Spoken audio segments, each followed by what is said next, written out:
அன்பார்ந்த உழைக்கும் மக்களே, ஜனநாயக சக்திகளே, உங்கள் அத்தனை பேருக்கும் நாகை மக்கள் அதிகாரம் ராஜகுமார் பேசுகிறேன். நாகை மாவட்டம் திருமருகல் ஒன்றியம் ஏர்வாடி ஊராட்சி ஆற்றங்கரை தெருவில் கடந்த 10 ஆண்டுகளாக மின் பற்றாக்குறையால் எங்கள் கிராமமே மிகவும் சிரமத்திற்கு உள்ளானது.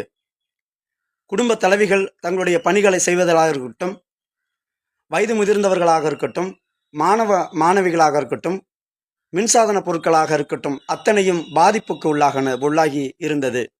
இதனை கருத்தில் எடுத்துக்கொண்ட நாகை மக்கள் அதிகாரம் அதனை அத்தனை துறை அதிகாரிகளுக்கும் மனுவாக எடுத்து சென்றோம்.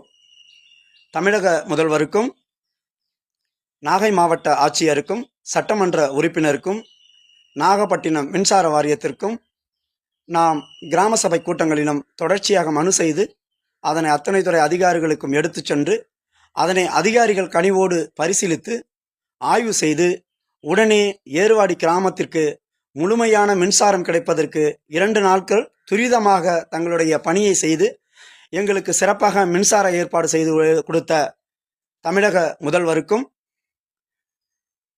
மாவட்ட ஆட்சியருக்கும், சட்டமன்ற உறுப்பினருக்கும், தமிழ்நாடு மின்சார வாரியத்திற்கும் நாங்கள் நன்றியை தெரிவித்துக் கொள்கிறோம்.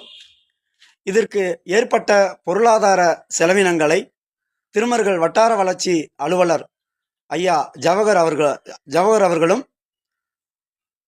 ஏர்வாடி ஊராட்சி செயலாளர் பிரவீன்ராஜ் அவர்களும் சிறப்பாக செயல்பட்டு ஏர்வாடி கிராம மக்களும் கூடுதலான நிதியை கொடுத்து இந்த 2 நாட்கள் இந்த பணியாக சிறப்பாக செய்து எங்களுக்கு போதிய மின்சாரம் கிடைத்திருக்கிறது.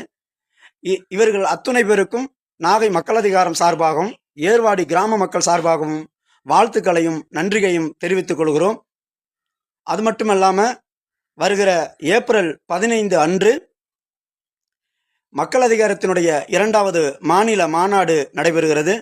இந்த மாநாட்டிற்கு உங்களால் முடிந்த நிதியினை தருமாறும், என்றும் மக்கள் அதிகாரம் மக்களோடு களத்தில் பயணிக்கும் என்கிற வகையில் நீங்கள் மக்கள் அதிகாரத்தில் இணைந்து செயல்படுங்கள் என்று கூறி விடைபெறுகிறேன். நன்றி, வணக்கம்.